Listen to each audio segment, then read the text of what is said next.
vì dường như lúc nào anh cũng yêu bóng lòng anh,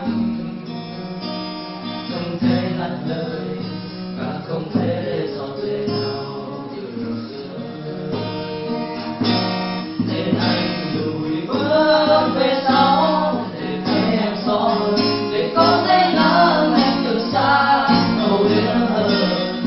Cả một sóng bóng chớp thu bé lại vừa một cô gái, thì anh vẫn sẽ lặng lẽ tiến lên dù không nắm tay nhưng đường chung mãi mãi. Rồi hay em mất anh một niềm đến là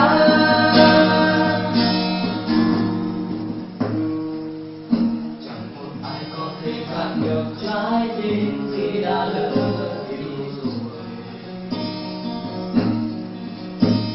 Anh phải nhận tôi và tôi buông xuôi vì yêu không có lỗi.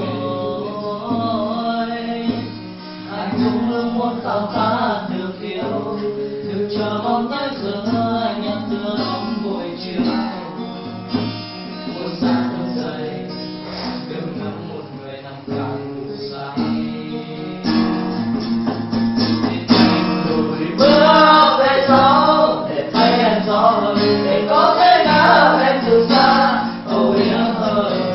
Cả một sóng bóng chớp thu bé lại vừa bằng một cô gái, hay anh vẫn sẽ lặng lẽ để không nắm tay nhưng đường chung mãi mãi.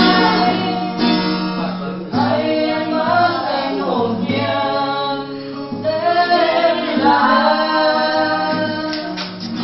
Đủ mẹ nó vừa đúng nổ luôn mà.